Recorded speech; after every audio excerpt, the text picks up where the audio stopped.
Hi, Stamper fans. Welcome to another Make It Monday.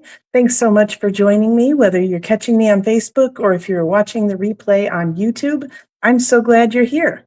Uh, wow, completely blank there. I'm Nan Gerlitz, independent Stampin' Up! Demonstrator from Bloomington, Illinois, and I am here to help you connect with your people, whether that's gathering to craft together or you making handmade items to share with them. It's all about making and deepening those connections. So let's get to it. There we go. Okay. So first up, as always, is Friday night stamping, and the Stamper Man Russ is back in the winner's circle. Hello, hello, Penny. Yes, gorgeous card. And I wanted to point out, we were independently working on our cards, and man, did we come up with very similar color schemes. So completely, unprovoked, whatever you want to say. Yeah, we just totally didn't mean to do that, but it kind of cracks me up that we did. So I did want to point out on mine real quick, this is a new stamp set, Aspen Grove.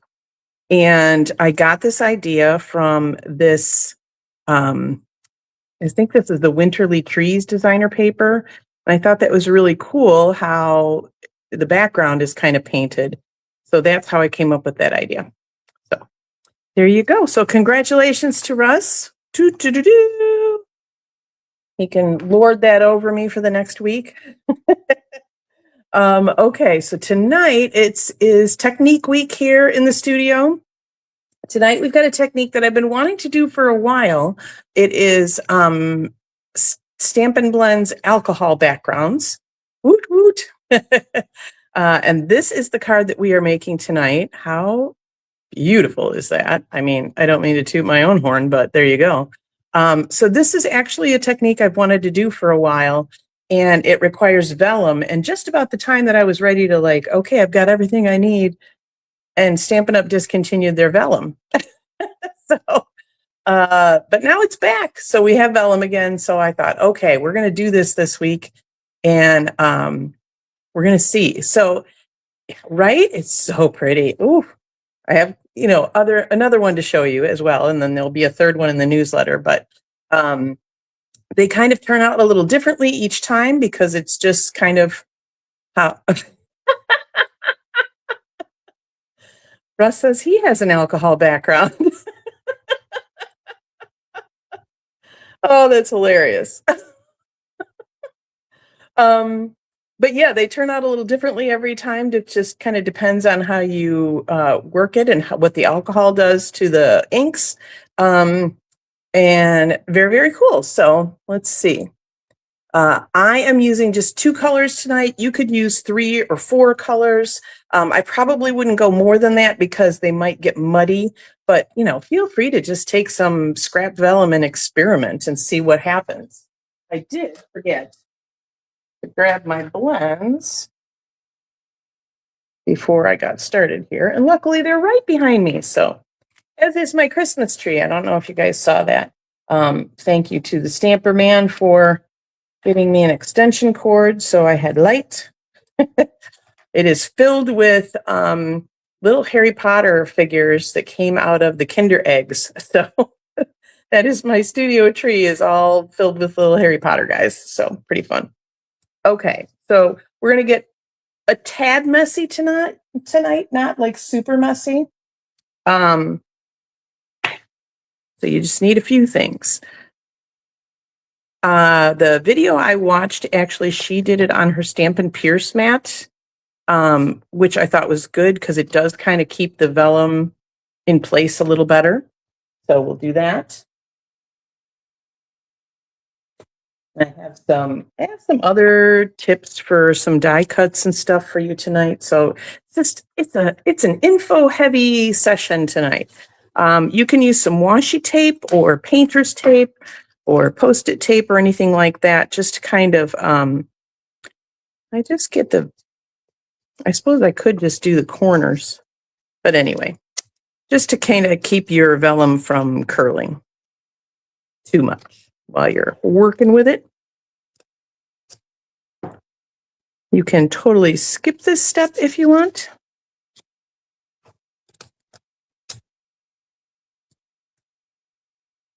And here's a little tip too. So if you've ever tried to find the edge of your tape, paper clip works really great for that. And I have oodles of paper clips in my office that I don't really use much anymore because I don't use a lot of paper, I don't think. So, okay. So we're going to get our vellum going. I am using Blackberry Bliss and Fresh Freesia tonight, and I'm using the dark of both of them. I will say for most of your blends, you'll probably want to opt for the dark one, although you could use both because it's going to show up better is all. So all you're going to do is you're just going to start scribbling on your vellum. Just splotchy, splotchy. It does not matter. There's like no rhyme or reason. I always kind of work in triangles. So, you know, do whatever you want. But I am using the brush tip. And you can leave space between because the ink will move around when we get to the alcohol part of this. So you don't have to worry about covering everything. I am going to go back over this again because I will say when I did this the second time yesterday, it was better with, you know, more ink on it. So if you kind of lay down your colors where you want them and then just go over them again.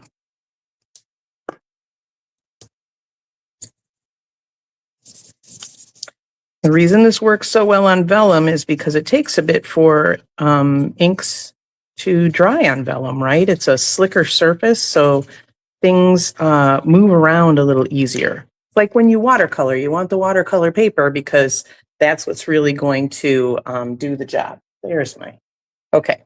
So I've just got a little dish and you want 91% or higher isopropyl alcohol. This is part of the reason I didn't do this technique earlier is because I had like 75% or whatever, which I think is what most of us have. It doesn't work with those lower percentage of alcohol. You have to have the 91% or better. So a couple other things, you can just use a regular paintbrush, you can use a water painter, or this is a Wink of Stella one that is pretty much dead.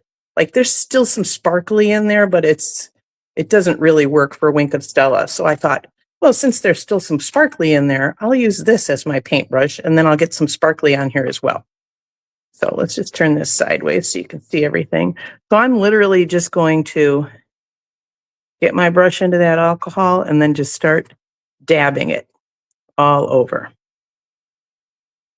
I was going to have one ready to go, but I really kind of want you to see the whole process because when you're done, you can let it dry by itself, which will take a little bit. I mean, it's all alcohol, so it's not like trying to let a watercolor piece dry, right? Or you can use your heat tool, and that is what I am going to do.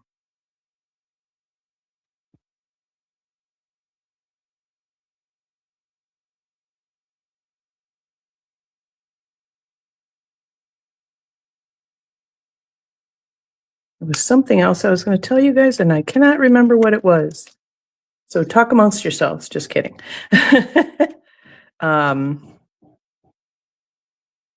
Yeah, I do have a couple. I do have another one to show you at the end of the video, so make sure to stick around till the end. Completely different, like color palette, completely different look. Okay, so we've pretty much covered most of that. Then when you're done with your brush, if you just kind of swirl it around in the alcohol and then just dab it off on a paper towel, like it's all clean and good to go to the next one. I'm going to get this way out of my way so I don't knock it. Okay, so now I'm going to use my heat tool to just dry this up. So the other thing with the heat tool is if you're using that, it's going to move the color around a bit too, just like if you were doing, ventilation. I seem fine. I seem to be remembering all my words. I imagine if you're going to do a whole lot of it, you probably want a little more ventilation. But yeah, I'm working down in the basement and it's fine. So the heat tool, like I said, will kind of move colors around. So if you want to go straight up and down, it'll be better that way. Sorry.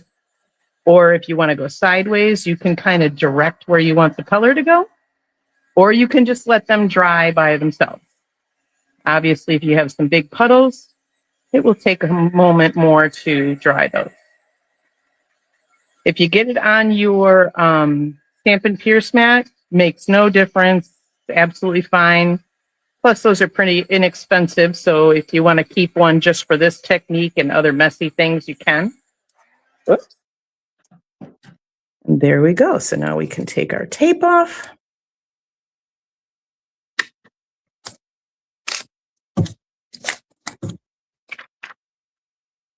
And so you can see there's some shimmer, a little bit of shimmer to it. And I will say, even without the Wink of Stella, there is a little bit of shimmer because you've got kind of pools where there's more ink, but really cool effect. Now, I will say that is the real trick. So if you see it kind of just off by itself, it's like, okay, that's nice. But once you put it on white, that's when everything really pops. So the other tricky thing about vellum is that adhesive shows through it. So you don't really want you don't want to put like a line of Stampin' Seal here and then you just see this line through it. So the trick to that is to just use your adhesive sheets. So I'm going to go ahead and put my silicone mat down. And I think I cut this. Yes. So I cut my adhesive sheets to be the size of the piece of basic white that I'm using. I think I'll actually take this all off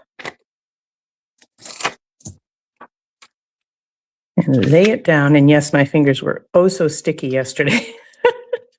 It comes off pretty easily. Okay.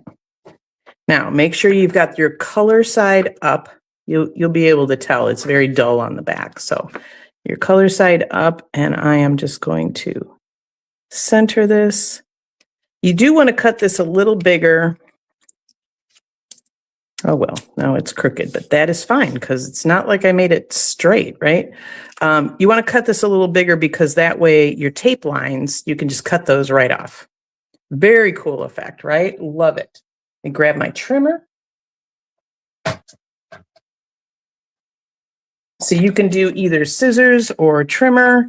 I will say that the ones I was doing yesterday, I cut my adhesive sheets the same size of my vellum, but then I wanted to cut it down afterwards, and so I got a lot of sticky residue on my trimmer. So this is why I cut my adhesive sheets smaller this time, so I can just cut and not get all of that adhesive all over.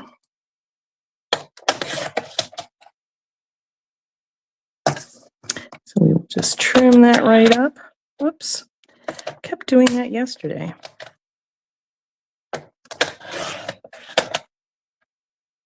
Got to stop trying to hurry, right?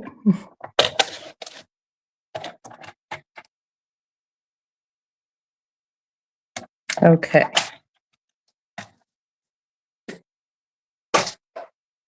Oh boy, the other end of this island is a hot mess because my Christmas cards are partway through their process over there. Things are stacking up. Okay, so now you can use your pokey tool if you want. You can use fingernails, whatever. It's actually pretty easy, I think, to get this backing off. And then I will just pop that right down on my white cardstock. Voila, got just a slight overhang here that I'll trim with scissors. So here's the other cool thing. You don't have to trim these and do them individually. You could take a full 12 by 12 piece of our vellum and do the entire thing, right? You just need a bigger area. You could work on your glass mat if you have one, anything like that. So you could do the entire 12 by 12 sheet and then cut that down into your backgrounds, which would go a lot quicker, obviously, right? But I always say, like, if you're going to do multiples, definitely work smarter, not harder. Okay. Let me see where I am in my instructions so I don't miss anything. Okay, I've got the adhesive sheet. We've got that all good. Okay, now we can assemble the main layers of our card. So I have a fresh freesia base. And I will say that the colors always look slightly different when you've used the blends on the vellum and then you've used the alcohol. Like they're just a little, they're kind of a variation instead of the full saturated color. It's very cool. So I'm going to go ahead and attach my vellum layer to the blackberry.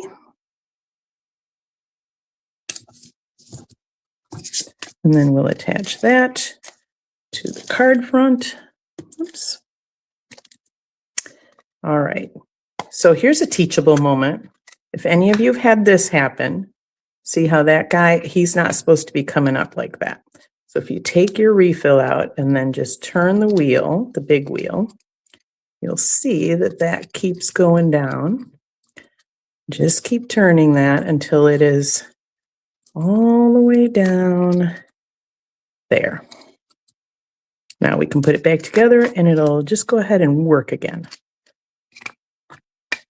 And I think what's happening a lot is it kind of gets caught on the goop that gathers up at the top. So, all righty. Where's my, there we go.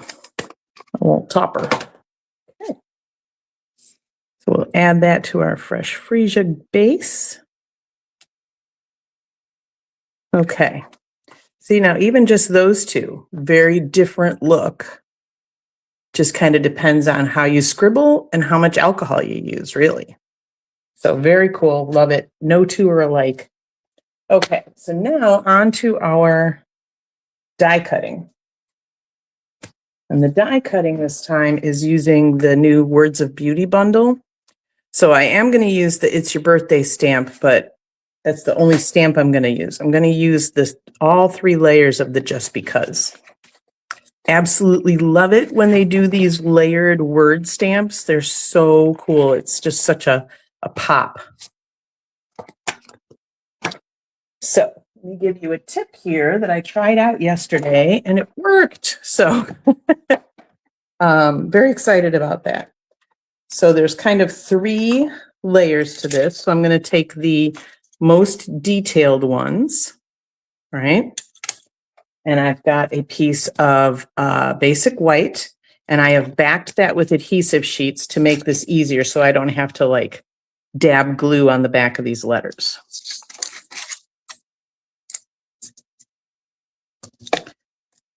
Pop those on. Put my top plate down, and we'll run them through. Here's another little tip. Anytime you have any kind of very detailed dies like this, I like to run it through at least 3 times. So there's 2. Now we'll run it back through that 3rd time. And that will give you a really, really good cut. So especially if you have adhesive sheets on the back, because sometimes they don't quite cut all the way through. You've got another layer there, right? Now with these, I want to very carefully take these off because I want those dies, the letters, to stay in the die for right now. Because I have a dot for the I, and I don't want to have to place that by hand. So, where's my pokey tool? So I'm going to go ahead and poke out the middle guys, you know, the middle of the B and the E and all that kind of stuff. And I'm kind of doing this upside down because, again, I want the letters to stay in there. So I don't want those to fall out. If they did, I'm sure I could place them back in there pretty easily. But less hassle is better, right? Okay, so I've got that one. Let's poke out bottom of our J. So yeah, if you've ever tried to die cut detailed things with adhesive sheets, which usually I'll use adhesive sheets if something's really detailed, and you're not getting a good cut, definitely run it back and forth a couple of times and you will get a much better result. Okay, so now we want, the next layer is our fresh freesia. So now what I'm going to do, there it is. I just had it. I'm going to take my pokey tool and I'm going to very gently get the backing off of my adhesive sheet. So my little eye is still in there. I'm just taking off the adhesive backing.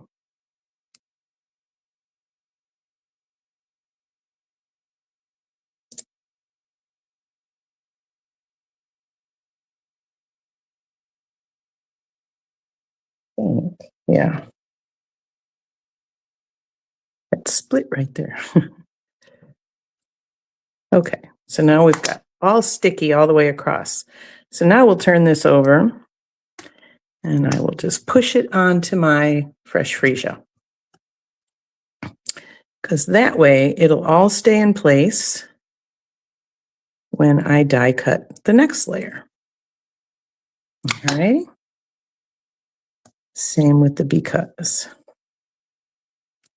Now we're going to take the next layer. So we're going to, oops, it did not work this time.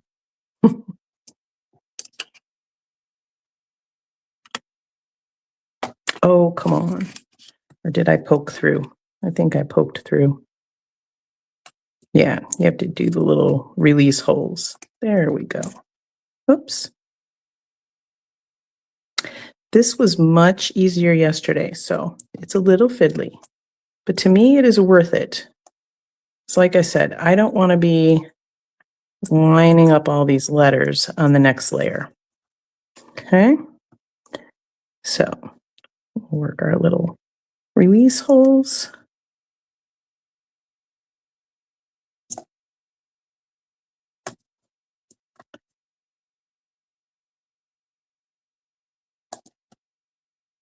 Yay! Now, another little secret I will tell you that I do is I take a regular stamp block and I just rub that over there, and that sets that adhesive sheet a lot better. So nothing's going to move, and there's no edges to that. Everything's very rounded on those adhesive blocks, so it's not going to catch. Okay, now we can take our next layer and just line it right up with these letters. We'll do a little tape.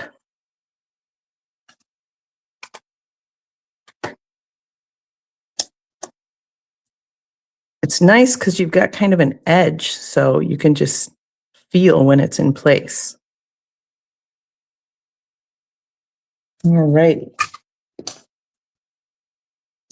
Let's bring our big boss back in.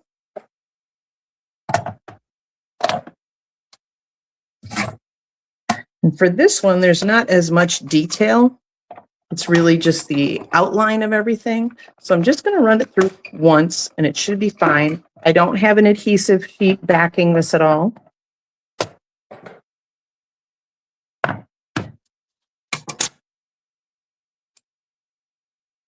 Now be very careful when you peel off your Post-it tape, because I did peel part of the top of the white cardstock off yesterday. So just be very gentle with your guys. And there you go. Perfectly aligned. I didn't have to worry about that eye. Everything is just as it came out of the die cut machine. Once again, we very gently remove the tape.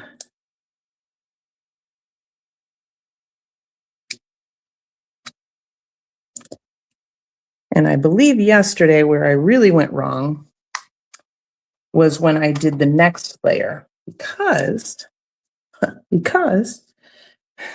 when you do this layer, you're essentially sending 3 layers of cardstock through your die cut machine. So I think that's where the bigger problem came in.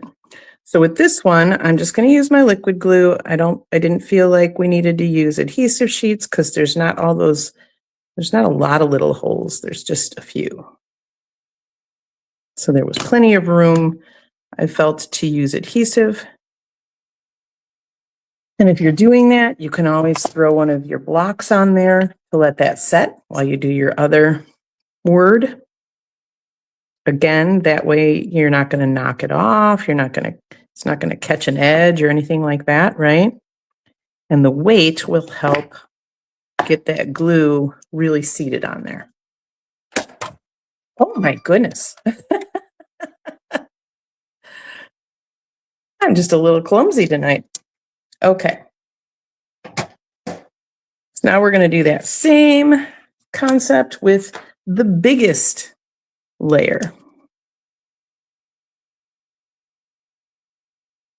And here is where I think I'm going to catch that tape just on the die so I don't accidentally rip my cardstock. Because it will work just fine, because really the cutting edge is only on one layer of cardstock because you've already cut out the rest. But it is still the thickness of 3 layers total going through. So that is where I think my tape issue came in.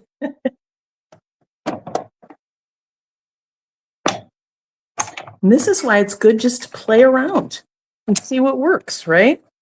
This is how we learn things.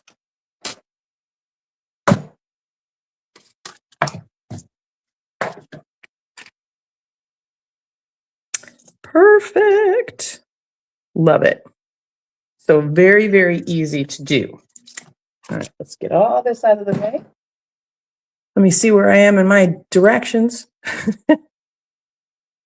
Okay. So now we just need some mini dimensionals. Or you could probably get away with big ones too, but I like to get those minis in some of the spots that the bigger ones might show.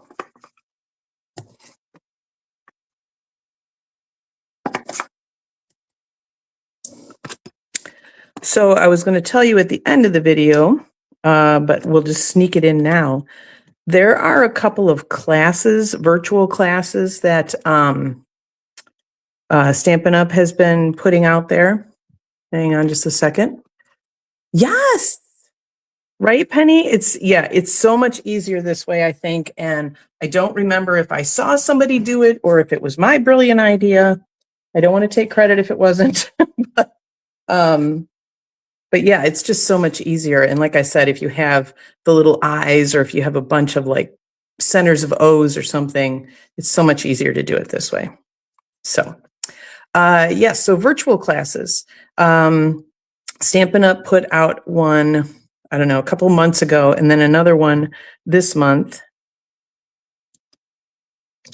And so you purchase the class, and it is just a virtual class. They do videos walking you through projects, and then they coordinate, the classes coordinate with a suite of products.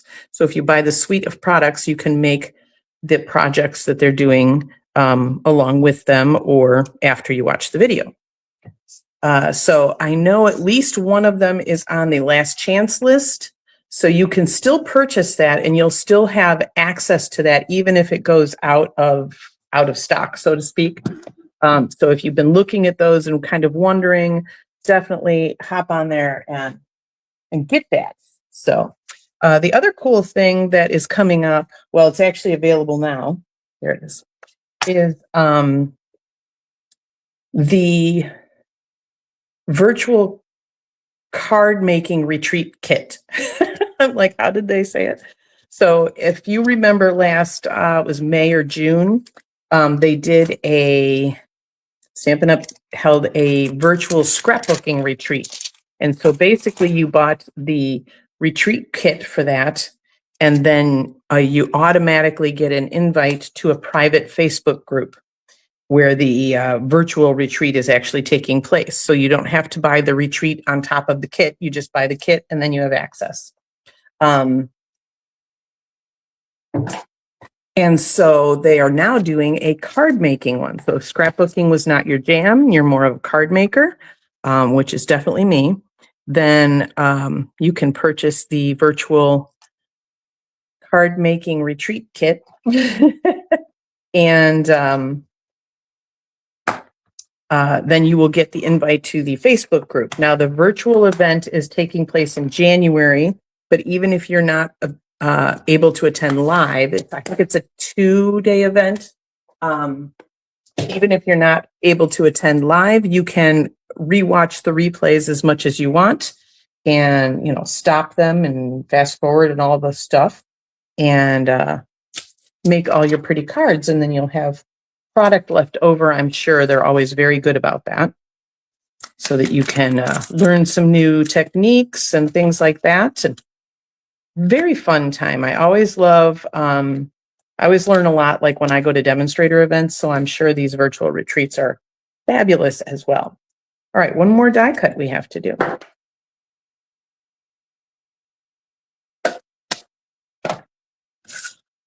I think I tried to pack too many tips in here for you guys tonight, but it was just, they were all so good.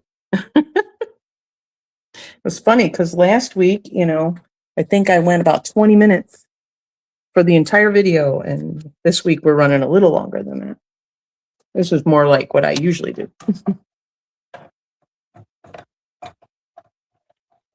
So this particular label die cut is part of that same stamp bundle. So everything goes together beautifully, as you would expect from Stampin' Up, because they are known for coordination, right? All right, this one's going flat on there.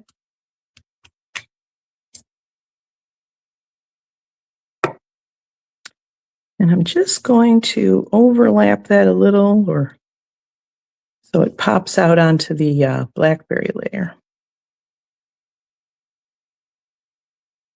And then some bling. It's been a long time since I've used rhinestones.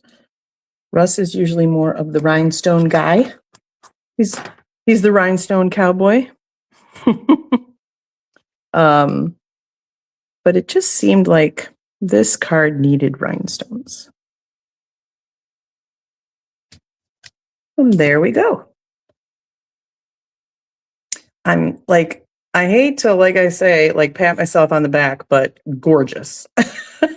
And it's all that background, really, because the rest of it's, you know, pretty much like, oh, we'll throw some words on there. Great. But wouldn't you love to receive that from somebody? Oh, and I have two of them now, so I have to pick some people for birthdays. Okay, I did promise you another one. If I can find it. Guys, what did I do with my card?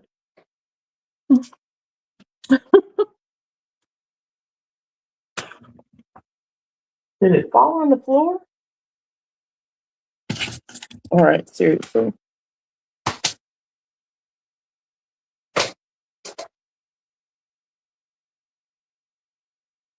There it is. See, this is what happens. I start throwing things around when I'm doing my video. Okay, so this one I used lemon lime twist and smoky slate. You were just singing those words. I used lemon lime twist and smoky slate and tried to go for more of a marble kind of looking effect. And here is what I came up with. And everything up here is old olive, so it was a little deeper than the lemon lime twist. But what I did with this is I colored a lot with the lemon lime twist, and I left kind of ribbons of white space to put the smoky slate in so that they were kind of a little more veiny, right? Like marble would be. And I also used the lemon lime twist blends on a white ribbon so that it would match my card. Right? Super, super pretty. I love this stamp set so much, this whole bundle. This is the friendly foliage. Absolutely gorgeous. Like you can't make a bad card with it, I don't think. Case in point, Stamper Man won Friday Night Stampin' with it, so it's a good one. Let's see. Did I want to tell you anything else about that? Yes, so that is kind of the more marble effect. So I do have a third version that will be in this week's newsletter, and it is definitely a different variation on this whole thing. So it's kind of another out of the box way to think about it. And that, like I said, will be in the newsletter this week. So there's a link in the video description. Just go to stampernan.com and you can sign up for my weekly emails. Those come out on Wednesday mornings. So make sure you're signed up, you know, in the next day to get this one. And the supply list for this particular card that we actually made start to finish tonight is in the video description as well. Supply lists for all three of these, plus measurements, will be in the newsletter this week, so make sure you're signed up for that. Where's the other thing? I want to remind everyone that we have this new product of the month promotion that goes on it. So this is going to be every month, and these are $5 with a $75 order. So last week we had free shipping with a $75 order. So you best believe that I put in a $75 order, paid no shipping, and then also got my product of the month for $5. So, so that'll be coming soon, so you can see it kind of a little up closer, because I'll give you a sneak peek at that. But this True Blue Florals designer paper is absolutely gorgeous. It's a 12 by 12 size, so it's like a full pack of our paper. So that's less than half price at $5. Really good deal. There is limit 1 per customer each month, and this is the only way to get it is with a $75 order. You can't purchase it any other way or any other time, and they're while supplies last. So, okay, we talked about the virtual. Oh yes, the virtual card making retreat. I do have the link for that. Maybe. There we go. So I've just put that into the comments here on Facebook. So you can click that and go right to the product and see what that is all about. Or not. Hang on a minute.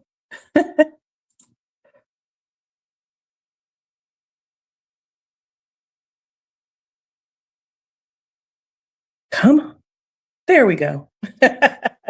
So if you want to check out that virtual card making retreat kit, you can see that at that link. And yeah, okay. Hello there.